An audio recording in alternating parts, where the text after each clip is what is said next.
Welcome to the Liberation Lab podcast, insights and interviews for the disruptive educator. I'm honored to have my bro on today. So why don't you tell the people who you are, what you do, and why you do it? What's up, everybody? It's your kid's favorite science teacher, Calvin Nellum, coming from the Calvin Nellum podcast. You know I'm from New Orleans, had to move to Virginia, but now I'm in the D, chilling on the west side. I've been in Detroit for about 8 years, teaching science. I'm a STEM advocate. I just want to teach you all the truths. My podcast is about providing simple solutions in the classroom. And, it's just a really great conversation about me. I'm here to educate you. And come kick it with a brother, man. That's what I tell people. I got the ancestors, turn the light on for me. Hold on, let me fix that real quick.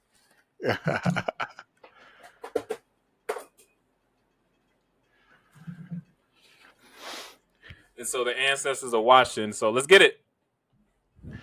Listen, man, I'm excited to spend this time, brother. We've been rocking for a little bit. I really want to center this conversation kind of around what we get the joy to embody every day for our kids, right? We are less than 2% of the teaching force. So the chance that a student will have a black male educator is very slim to none. So I want to start that conversation off by talking about just your experience in school. You think back to Lil Cal. Did he have a black male educator? What was school like for him? And tell me about that journey. Yeah, man. I definitely had a lot of black male educators growing up, but it had to be orchestrated, if you know what I mean. Like my mother had me, out of wedlock. I was an accident. I wasn't supposed to happen. You understand what I mean? But she had me. My dad was not there, unfortunately. I got nothing but love for him.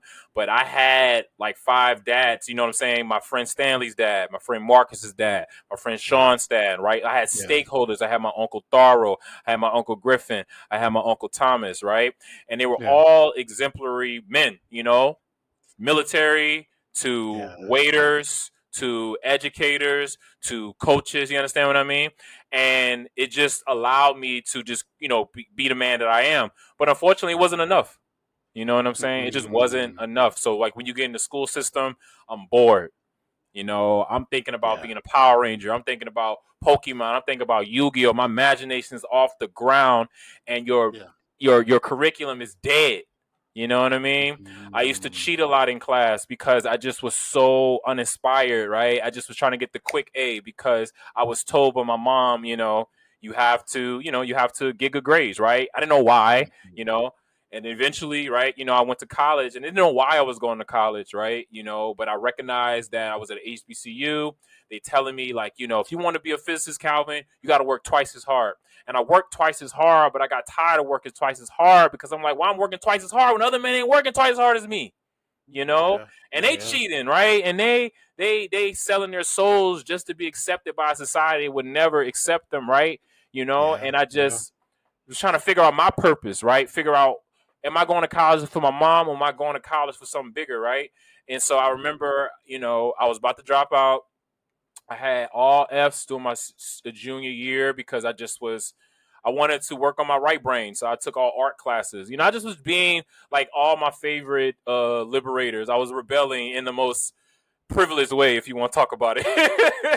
You know what I'm saying? While my mom was just drowning in just like sorrow, right? And I remember, as I slowly got my act together, I did this little bitty STEM all-girls camp at Robinson Tech in Norfolk, Virginia. And I guarantee you, bro, I did that 7 hours straight. And I called my mom. I was like, Mom, like, I just taught these girls how to build a electric keyboard. And I did it 7 hours straight. And I loved it. And I went to sleep and I was tired for like, because teaching is a mental drain, right? She's like, Calvin, that's what teaching is like, and that's when I realized I wanted to become a teacher, right? And so I was going to be an engineer. And I decided to not do that because I wanted to, transform the classroom. And that's what I'm doing every day, right? Intentionally transforming the classroom, intentionally being a vanguard, intentionally being a advocate, an excellent, just black male teacher. And is it perfect? Hell no. You know what I'm saying? Do I want to sometimes strangle my kids? Hell yeah. It's like, I'm just joking. Absolutely. But, but I'm there consistently and I'm always innovative. And I'm an intellectual, right? And they appreciate that. Yeah. I love the aspect of you showing up authentically. I think back to my experience, right? And similar to you, I had dad by committee. Like my dad wasn't around. Right. Prior to that, we had, you know, uh, a, I come from a story of adoption, right? So my Oh biological mother wow. leaves me on a doorstep. The doorstep happened to be a nurse. The nurse took me Wow. in. I bounced around the foster care system. Then Wow. my mom gets me. My mom and my dad split up. He tells her he doesn't want anything to do with her or me. We moved to New Jersey. I talked to him once, never talked to him again.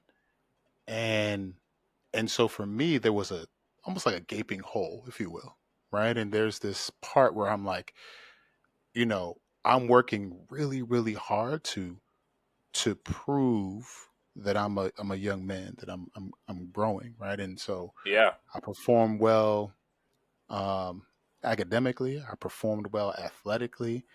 Um, and I learned that the attention, even if it was fleeting, right, in my brokenness and all of my failings, I learned that I can just get a little bit of a reprieve from womanizing, and so that's what I did for a while. And I say all that to say that even in that, I had my uncle, who's a lieutenant. Uh, what is his rank? He is a Lieutenant Colonel. lieutenant colonel in the army. Yeah. He my um his wife is also like, they're phenomenal individuals. My godfather, my grandfather, like I had dad by committee. And even then, with all of their effort, there was still something there that was missing. I go to Right. school and I was seen as the nice kid, the nice guy, comes from a good family, solid, whatever, whatever.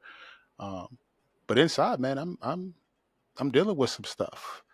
The only Mm. black male educators that I saw were teaching gym. One was teaching a shop class, and one other um, that was teaching a class down the hall. And I never had them myself, but they always looked out for me. You know what I mean? Like they were Yeah. there, they were Yeah. present. They had an eye on me. You know. Yeah, man. And I say all that to say, for me, I know what it's like to be in a space and not necessarily belong or feel like you belong. And those barriers, nobody's gonna like. I'm not gonna come out and be like, man, I don't feel. I'm not feel. I'm feeling this way. I'm not gonna show you where it hurts. But if I was invited into that space where somebody who looked like me could say, no, man, like really tell me because this is where I've come from. I feel like I would have just. I wanted it. I wanted somebody to give me that on ramp, and I get to embody that every day now. Does that make sense? What I'm trying to say? And but I think it's just super important about. I think it's just the importance of systems, right? Just That's good. having systems in place that are conducive for your your psyche, right? But Yeah. we forget, right? Systems are created by humans, right? So we also have to focus on individuals, right? And so the individuals that make those systems can dictate whether you make a break. I think about Mr. Reese. Mr. Reese was my algebra 1 sophomore teacher, algebra 2 teacher, and he was Yeah. from Trinidad and Tobago, and he was black, you know what I'm saying, from DC. He will always play the radio. Bro, you do not understand how much the radio made a difference in my learning experience. That was a system I felt, right? He was an excellent Yeah. math teacher. So that was Yeah. it, right? But he would let us work in different groups, right? He did cooperative learning. My best friend Tonio, he was the all-star basketball team. Tonio didn't get no good grades in any other class, but he got good grades in his class because what happened is, you know what I'm saying? He gonna call, you know what I'm saying? And Yeah. that's how much, like, capital he had just from his ability to build relationships with us. Mr. Reeves, Mr. Reeves, we always make fun of him. He had Yeah. assigned seats, but he didn't have assigned seats. You know what I'm saying? Yeah. My Yeah. like it was just like he allowed us to with Christopher Emden said he allowed us to create dense networks, and he infiltrated those dense networks to allow us to teach algebra 2. And I got an A in that class. I remember finding a vertex. I'm like, I don't know how I'm learning this stuff, but I'm doing it because of you. You know what I'm saying? I don't remember Yeah. studying for that class, but I just did it because the systems. He had Saturdays tutoring. So if I struggle, I'll go on Saturdays and he'll be there. You know what I Yeah. mean? Systems, bro. The another piece there is, we we get the opportunity, right? So even now on the school leader side, like there is an opportunity to through the systems, through your disposition as an educator, you get the opportunity. Like teaching and education is an art. There's Yes. an art to it, and It's a vibe. absolutely, and in the classroom, I get to create moments of awe.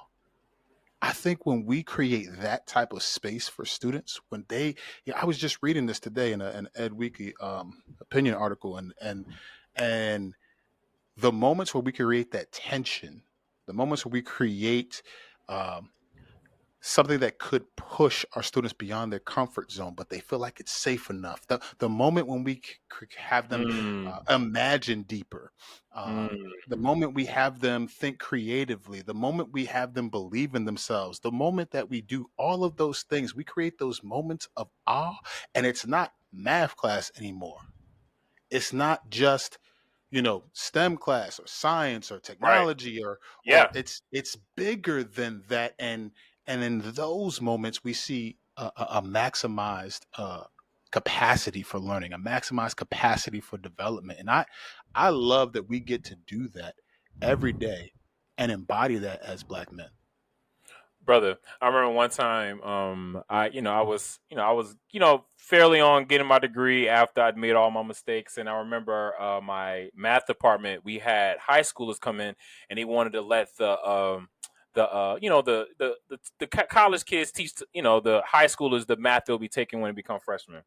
And Yeah, so who got it selected? I did. And so this is me coming off of just, all right, Calvin, you can't get, you decided not to drop out. You came back in school, but I got a whole new mentality now because it's like I've seen both sides. I've seen yeah, what it's like on the good side of honors. I've seen what it's like to almost drop out, right? So I just have like yeah. this balanced perspective. So you know what I write on the board? I write math is God. I just write it on the board.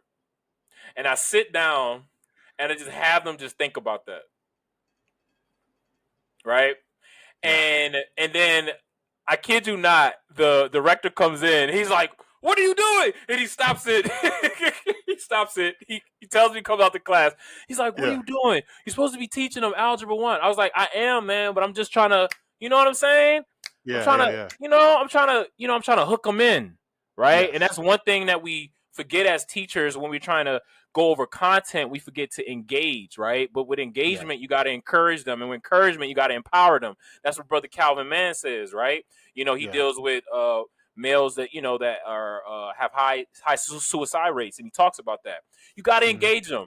And he was like, "Go back to teaching them, algebra 1." And I taught them algebra 1, but I kept referencing laws, right? I kept talking about what happens when you break laws, right? And I'm bringing it to like psychology and sociology. And the kid comes out, he's like, Yes. "I ain't never been in a psychological math class before." Yeah. You Yeah. know what I'm saying? And I'm just like a senior and freshman. I'm just a senior in college, right? But that's Yeah. the mindset I had when I went to go teach circuits, right? I made sure I wore my Jordan 3 grapes, right? I wore them Mm. intentionally. I had Mm. my engineer pants on, right? I had my Ralph Lauren. Just the lesson wasn't about shoes, but the presence was important. And they could probably know what the shoes was, but just me doing those small things, right? Yeah. That Yeah. makes a difference. Absolutely. Absolutely. It builds uh it builds a collateral. It builds a connection, an on ramp, right? Where I On live ramp. in yeah, where I live in Jersey, there is this road 295. 295, it goes pretty much halfway up, if not, yeah, about halfway up Jersey, right? So I'm in South Jersey. And if you get Okay, on it, cool. um That's cool. you yeah, yeah, You you from you get Jersey? on Which part? yeah. I'm in South Jersey. I'm like 25 minutes from Philly right now. Oh, okay, okay, okay, okay, cool. My people from Patterson, so Oh, you cool. up top? Great. Yeah, yeah. I went to Yeah. school in North Jersey, at Okay. Kane, and I went to Yep. William Patterson for my master's. So there you go. Okay. Okay, brother man. Go ahead. Yeah, yeah, yeah. So you get on 295, man, and sometimes if you're not paying attention, you miss your exit. The Okay. beautiful thing about 295 is that very next exit, you could take it, hit the jug handle, and come right back down 295 south. Right. And so I always feel like, man, I want the classroom for all of my students now. Mm. to be where there's multiple on ramps. And if you've missed it, you can take the next one and come right back around and get to where you need to be. And I would hope that educators who are listening to, us just vibe for a second would hear, man, I get the opportunity through my craft, through my art, through my vision, through my passion for learning, right? You walked in as a senior in college and Yeah. somebody said, I ain't never had this before. And Before. they could have been cracking jokes, but they made an observation about something that they never had. And I think that speaks to what we get to do every day. I know Mm. education is hard. I know we're experiencing behaviors that we haven't seen or that we're seeing more and more of. I know Yeah, but there's when a it's lot of good, it's broken. good. There it is. There it is. And I don't want us to get to the point where we're so bitter about certain things that we don't get better. Bro, Dave Chappelle bombed before, bro. Like, you're not gonna get it every day. You know what I'm Yeah. saying? But the Yeah. beautiful part about Dave Chappelle is he accepts his bombing. You know what I mean? Yeah. He said Detroit was one of his hardest places he did stand up at, and he was like, I Yeah. feel like I'm about to bomb. And he was like, and he bombed, right? And guess who picked him up? Big Sean's dad, right? You know what I'm saying? Like, you Hmm. you may never understand when you need to be in a position of humble, because education will humble your ass in a heartbeat. You know what Talk I'm about it. saying?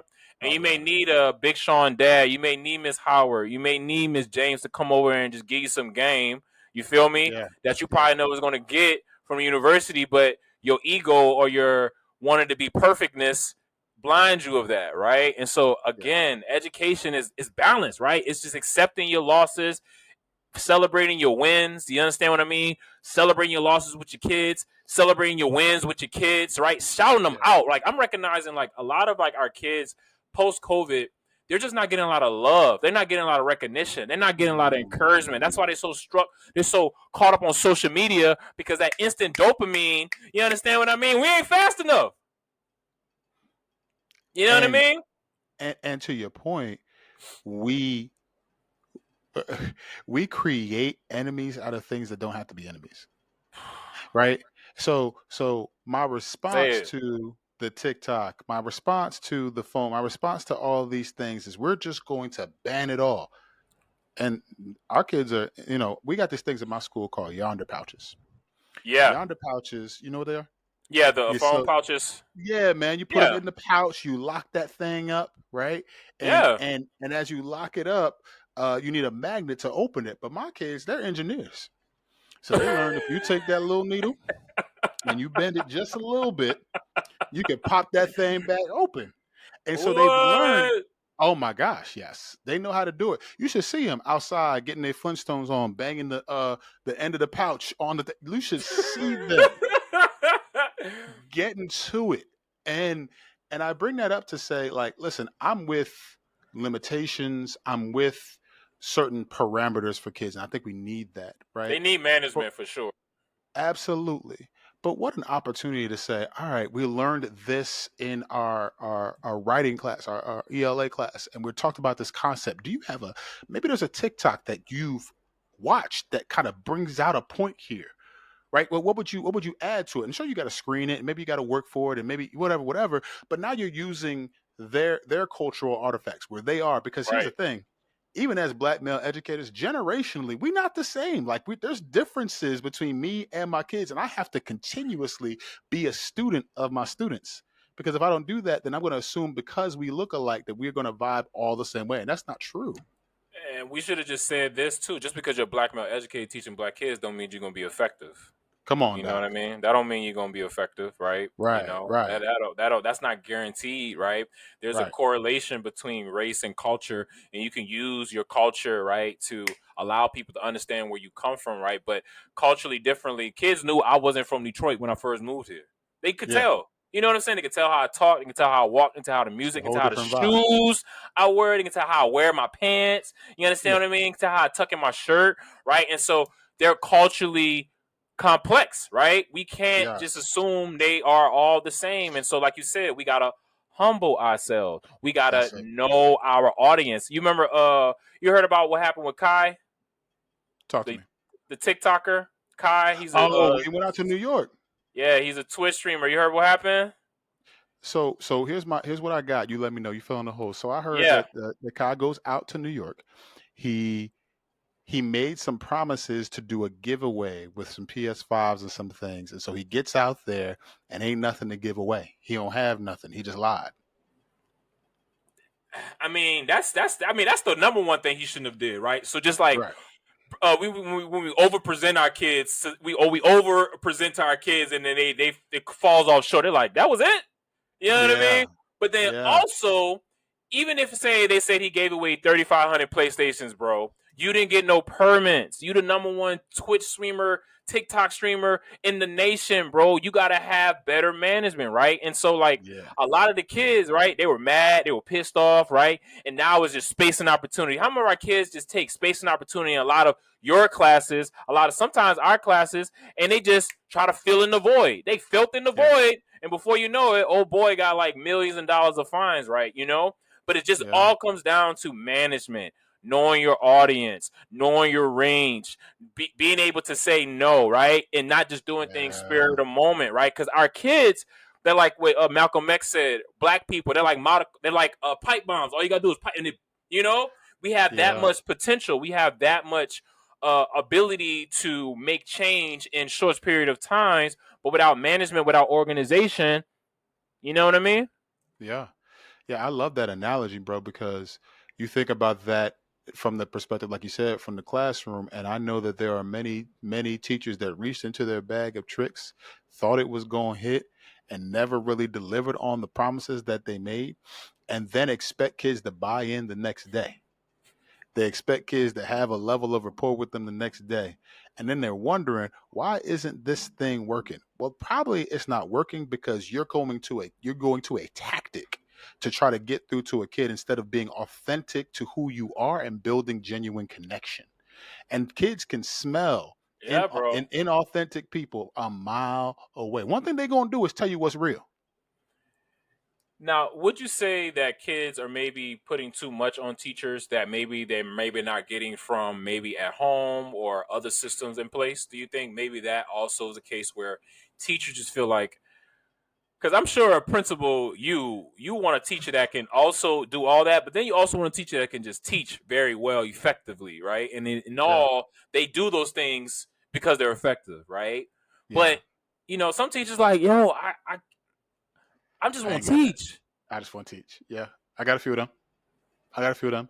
I think that what we have to do is really redefine, like, we have to move away from entertainment as a Mm, pathway to learning, right? mm, What they do with their phones is entertainment. It happens. Like, so you don't need to bring anything to the table in order to be entertained. mm, You just need to sit and witness something.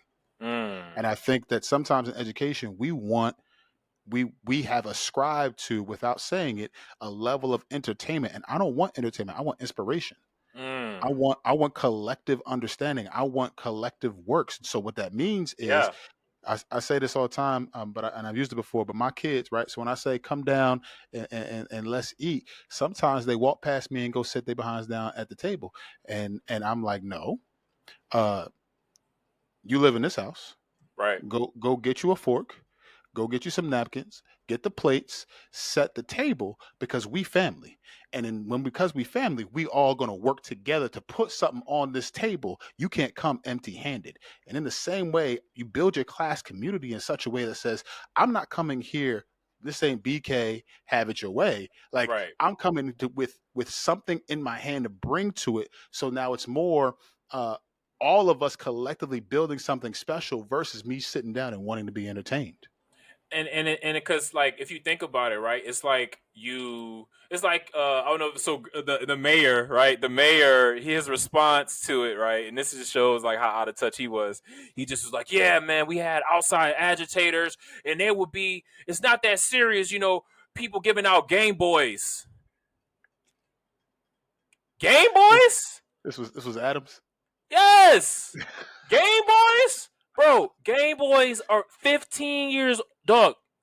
So you imagine like that teacher, right, who thinks like the word Game Boy is going to get the kids to, like you said, entertain them, right? Yeah. Because the culture ain't real. It's like you wearing Reeboks and they out of style. You feel me? Yeah. And you think Yeah. you trying to be cool. You know what I'm saying? And you out of style. You play it out because you ain't authentic, right? You ain't up Yeah. hip. You ain't hip, right? Culture is forever changing. Culture is a verb, right? You know what I'm Yeah. saying? It's forever Yeah. changing. If you ain't hip to it, if you ain't connected, your ass gonna be lost in the sauce, right? And so it's 100%. the same thing when you're talking about building relationship with your kids, and even now more kids are not. I mean, I see with my daughter. I don't raise my daughter how my uncle raised me. You know what I'm saying? When she swat away from me, I'm not gonna slap her back. I'm gonna be like, that's not nice. But I ain't gonna slap her Yeah. back. You know what I'm saying? Because it's Yeah. different, right? We understand trauma. We understand those things, right? And it's the same thing with teaching. Like sometimes we gotta just listen, right? And Absolutely. listen a lot, listen more, Yeah. listen. And it's hard because we think it's We done hard. got we done got a degree for this, so we should know. We should be doing most of the talking. And it's like, well, you understand how learning works, right? And you understand how the method of education works. If you understand that education means to draw out, Yeah, brother. instead of this banking model, shout out to Paulo Freire, like if you don't understand that, then what you're going to do is come into the classroom and think you have everything to give and everybody should be listening to you, versus Whew. coming in and setting an environment whereby which everybody can give and we all get from this collective gumbo that we making together, right? And I hope that people who will listen to this, will get one, like you said, borrow from the prophet Kendrick Lamar, and sit down Sit and be down, humble, brother. and really think through who you want to be as an educator, what you want your students to learn, how you want them to be engaged, and then from that space and from that humility begin to really look at and analyze, reflect. Like, Yeah. we overlook the power of reflection. Did I get it right? Where am I messing up? Who's missing? Like, we collect data all the time for all the things, but when's the last time you really looked at data to figure It out, like, makes no what students sense, am I bro. It makes no calling on? sense. What Who did I call on? Why am I focusing on this section of my class? Am I calling on the young ladies? Am I calling on the young men? Where are my biases showing up? Like, we're not doing that type of work. We're collecting data that tells a story that we want to tell. So we'll make the numbers make sense for us. But you know how I blame? I blame the TikTok teachers. Uh-oh. I blame them because they make it seem so easy, right? They think that viewership and entertainment is educating kids when you're just that's not it. You know what I'm saying? You can't I mean sometimes you can, right? If you're amazing, but that's a module, right? That's one little aspect. Okay, what's the unit? You feel me, right? You know, Yeah. it's so many teachers that just think they can come in and just do what they're doing on TikTok when it's like you are a social scientist. You are Mm, studying your mm. your you know what I'm saying? You're studying your students. That's it. And every class is going to be culturally Yeah, different. So every lesson 100%. has to be culturally different. Or at least you got to Yes. understand that, right? Yes. You got to know when they eating sloppy joes at lunch that the same curriculum I did in second hour ain't gonna work for fifth hour. So I got to change something up, right? It's Absolutely. the ability to pause, reflect, like the real Yep. artists, right? Because so the reason why I say TikTok because we so caught up in trying to look famous than actually be. You understand what I mean? That's it. Actually be it. Like if you That's can it. actually be it, I can wear this shirt and interview Barack Obama and still be like authentically myself because I know I can do my damn job. Yeah. Yeah. You know, That's it. because it's in the art, right? Kanye is an artist, right? And he is the most polarizing artist, but we love him so much because his art is forever changing. He's always challenging himself. He's always doing things differently. He's Mm, always, you know what I'm saying, working with different people and still creating a mm, masterpiece, right? That is what mm. teaching is. You are looking at your lesson, you're looking at your data. I got 70% mastery. Why did I only get 70% mastery? Well, I got 70% mastery because I didn't accommodate enough for these scholars who I probably haven't been accommodating, these last couple months. So let me dedicate that. I promise you, you might get 5% growth, right? Yeah. But that's not Yeah. something you can put on TikTok and explain and get people to care about education. So it's so ass backwards sometimes. Like people should be Yeah. coming to us. We should be coming to TikTok. Yeah. Yeah. Yeah. And it goes back to, um, you know, a lot of it is kind of been a marketing campaign for some people. It has been Branding. branding, yeah, and and I get it, right? Like, don't I get me get it wrong. Like, too. it's what we have to do for some of the stuff that we're trying to build, and I totally get it. So that's not a knock on the branding aspect of things, but when your branding becomes inauthentic to the profession, becomes inauthentic to what we do, it leaves so many holes and gaps in our understandings of what it actually means to be an educator, to be a leader, to be all the things that we have to be. And I think we're doing the profession a disservice. And so Right. I love, like, we like, not only is it humility, not only is it learning your students, but it is also, we got to bring authenticity back and, to the and so profession. and so to give you a story, right? So I got Yeah. this national science funding grant through University of Michigan, working with a really dope, person, Yeah. professor. We're gonna learn about biodiversity, right? We're gonna grow biodomes, right? And I'm just gonna get kids into it, right? I just want to get them to grow plants. They're gonna grow their Okay. own food. I'm Okay. thinking, yo, they're gonna grow plants and they're gonna have their own biodome and they're gonna come and water these plants every single day. You know what? I'm also gonna attach a little microcontroller to it so you can control a fan, control light. I'm gonna give you this. I'm gonna give you everything. I'm gonna give you everything you need. I'm gonna give you everything I think you need, right? That's the key word, think you need, right? Yeah. And one mistake that I make, I just literally did everything without asking them. So we grew the biodomes. They got to experience it. I got growth, but the utility value, how is this relevant to my life? We lost growth in that. We didn't get growth in utility value. I don't care about Yeah. growing plants. I don't care, right? Because I probably never asked them, right? I didn't ask them what type of plants I wanted to grow, right? And so Yeah. as a teacher, I can, like, that's gonna hurt. You know what I'm saying? It hurts a little bit. I'm watering all the plants. I'm pissed off, right? But I gotta be reflective and understand. I have to be more intentional. I have to be more Yeah. intentional, right? Yeah. Yeah. I think about it this way, and this is early on in my career. I taught in Camden, New Jersey, right? So Yeah, voted most dangerous city to live in. Like, this is yeah. this is this is Camden. And um, at the end of our year, we had these projects that we made the students do. They were cross curricular, and they Mm, had a social justice focus, yep. and it sounded really, really great. Don't get me wrong, it was wonderful. The kids bought in, they liked it. Some kids really took off, and it really was a home run for some. But as I look back on those moments, here was the problem. We had a social justice unit, but none of my year was focused on those things. I had a couple lessons here and there, Yeah, right? And part of that is because as I look back on that time, like, I was struggling to learn how to be, and this is my first few years. Like, you're gonna struggle, right? Like, right. I go back, I still am connected to those kids. I apologize all the time. I'm like, yo, like, I was That's a really not. part of teaching, though. That's a part of Yeah, teaching. yeah, Recognizing absolutely. when you ask. I was terrible, bro. I was deep left bench, not getting any type of playing time, trash, right? And so Yeah, I recognize that. I recognize, how much growth I needed at that time. And so for me, that's part of the joy of being on this leadership side, is to say to somebody like, yo, I know.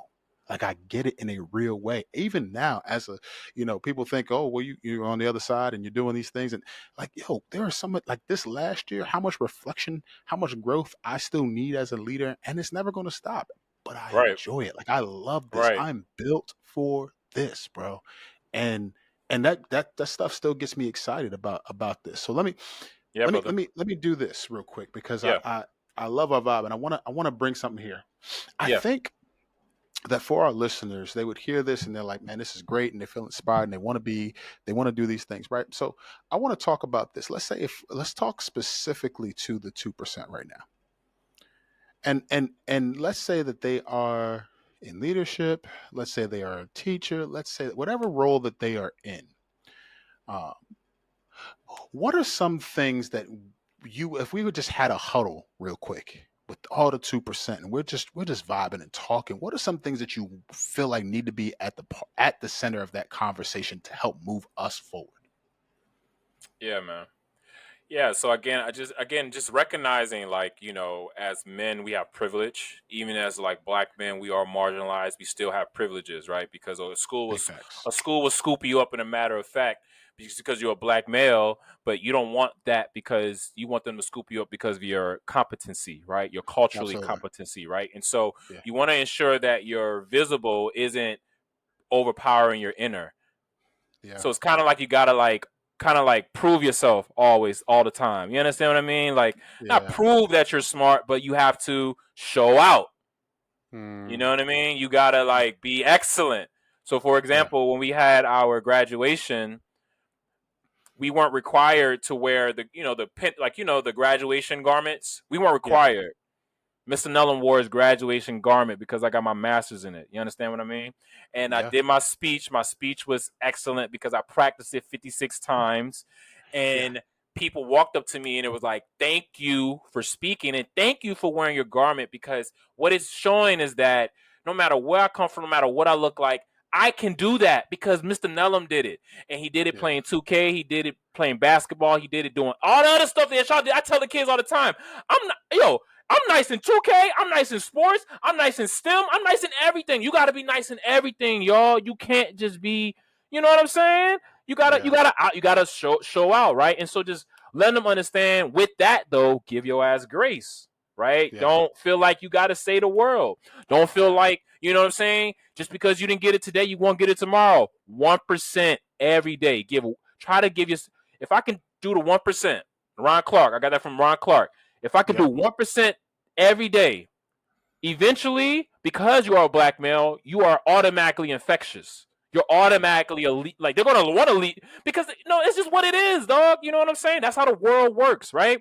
So use that Yeah. to your advantage. Allow your excellence to speak for you. Always be humble, smile, show empathy, show humility, show emotions.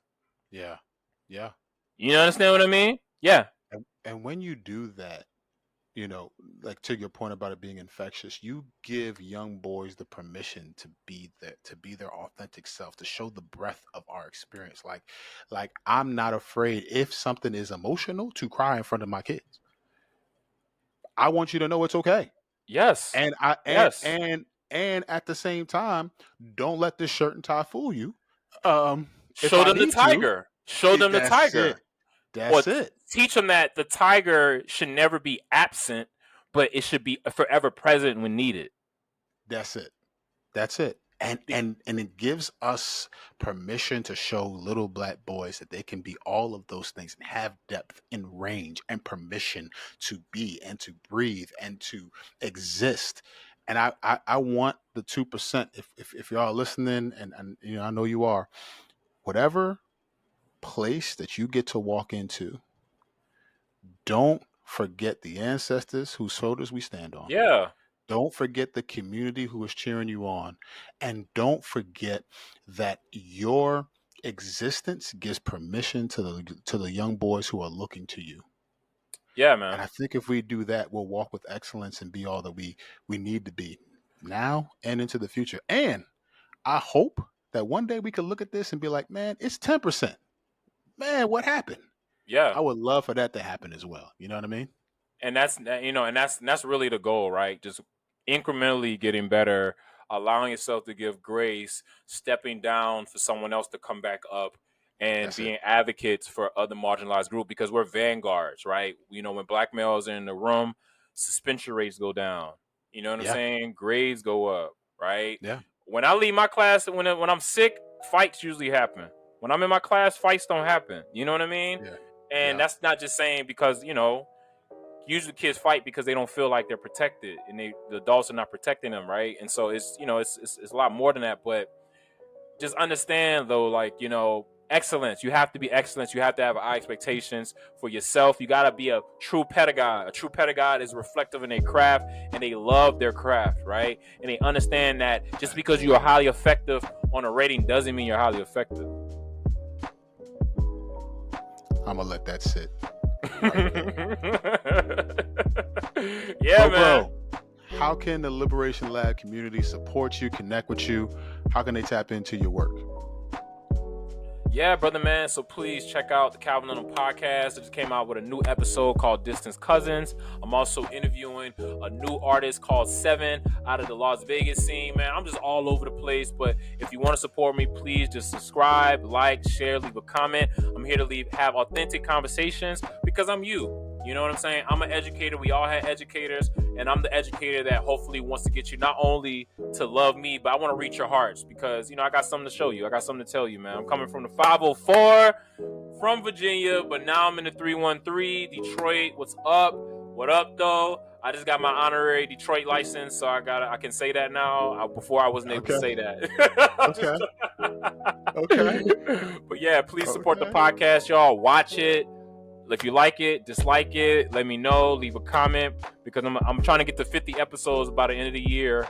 That's the goal. You know what I'm saying? And just, continue to support Bobby because Bobby is an authentic educator. Bobby is a teacher. I remember I met Bobby, through Clubhouse when everyone was, going through the pandemic, but he was still the same Bobby, pro-black, pro-LGBTQIA, pro-woman, authentically, right? And just like doing it every single day through Instagram lives, through workshops, right? This brother does workshops, right? He's doing the work, so please continue to support him. Let's blow him up because we got enough celebrities getting contracts and million. We need you getting the contract. I need to get the contract so we can continue to do this great work, bro, because it's real work. It is, brother. And thank you for the work you do, for you stepping up and being consistent, brother. Like, you know what I mean? We never know how people are moved by the fact that we're just present and we're there. So thank you for that, man. Yes. And the last thing I'll say, give yourself grace. This year I gave myself the most grace because I didn't have a lot of money. I had to pay for childcare. I was late most of the time because I was trying to figure out how to be a dad. And I told them that. I was honest about it. I never regretted it. I gave myself grace. And I was kind to myself. And I got Teacher of the Year. Wow. And I don't know how, but I think it's because I was kind to myself, so people were kind to me. So be kind to yourself. Be honest. Trusting your admin or your coaches to walk you through this long game called teaching black, BIPOC, white kids in America, man, because we 45th in education. So we got to figure that shit out. Big facts. Yeah, Big bro. Facts. Appreciate you, homie. Yeah, man. I hope I did you justice, man. I hope I wasn't talking too much.